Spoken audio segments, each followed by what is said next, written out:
I don't go to the gym. Don't need to spend any money. Make it harder. I'm saving time and money. No food is off limit for me. $100,000 to get the best price. Eventually progress, and if you are not ready to invest, use your bed or your couch without obsessing over it. Work out barefoot. Torture techniques. My protein oatmeal, I cannot recommend it to anyone instead of deadlift. I have been asked recently how I'm able to stay in shape without spending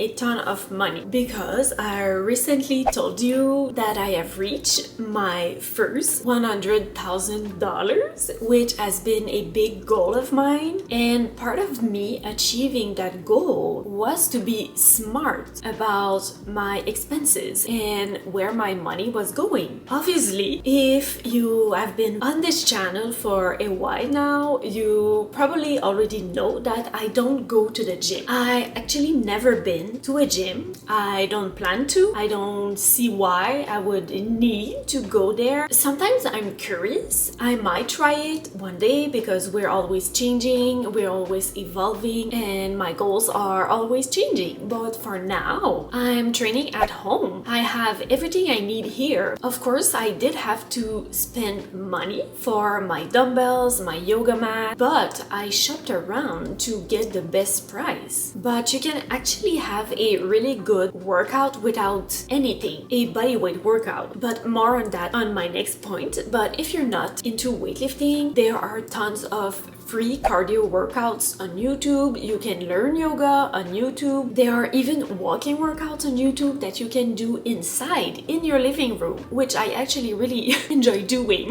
especially in the winter, or if it's rainy outside, if it's too cold, or if I'm feeling lazy or I want to switch things up. Now, if you are looking to buy equipment to work out at home, it is really worth it to shop around. My favorite places where I always get the best deals are Amazon, Walmart, Facebook Marketplace, warehouses, and I'm sure you can even find some things in thrift stores. Now, you don't need anything to start working out. You actually don't need to spend any money. You don't even need to buy proper shoes. You can do what I do and work out barefoot.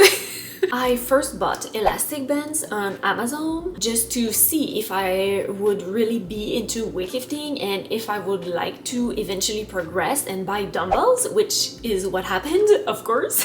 But you really don't need anything when you are starting. So as I said, you can start with bodyweight exercises like push-ups, squats, tricep dips, Bulgarian split squats, glute bridges, hip thrusts. Instead of deadlift, you can do hamstring curls with a towel on the floor, which I still like to do to switch things up. You can also use what you have if you are not ready to invest in equipment. So you can use your bed or your couch as a bench. You can use a kitchen chair for elevated push-ups or step-ups. You can use a suitcase or a backpack filled with something heavy like books.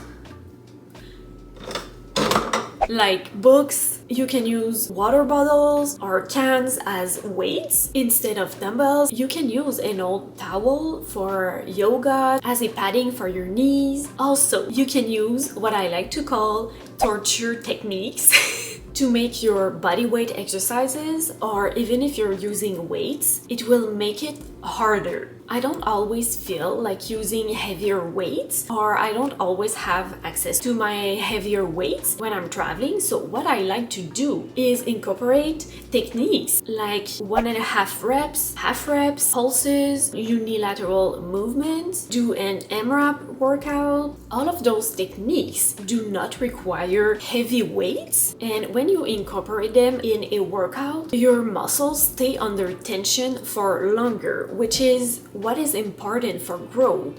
So the number on the dumbbell actually doesn't matter. Your muscles only understand tension. You probably don't need to use protein powder or creatine, but if you are interested in trying them, again, I would encourage you to shop around for the best price. I live in Canada, and my favorite place to shop for supplements like protein powder and creatine is Canadian protein. And what I like to do to make sure I'm not running out and that I never have to buy those items full price, I stock up on them when they are on sale, and the best sale is probably on Black Friday. So I buy a lot and I know it will last me through the year. In the end, I'm saving time and money. For food, I like each meal to have a good balance of carbs, protein, and healthy fats. And I have been intermittent fasting for a few years now. I see a lot of benefits for my skin because I have dry and eczema prone skin, and I do feel like it got much better since I started intermittent fasting. I also feel like my head is clearer, I'm more energized. It works for me. I cannot recommend it to anyone because we're all different. If you're interested, I might talk about that in another video, but I would encourage you to do your research. For me, it means that I'm not having breakfast usually. So for lunch, I'm always eating the same thing, which is my protein oatmeal. And for dinner, I have a few favorite recipes that usually follow the same formula. So like I said, a good balance of carbs, protein, and healthy fats. I like to simplify my life by always keeping my fridge and my pantry stocked. So like when I want to cook, I don't have to go to the store every time and I get discouraged or lazy and I end up eating,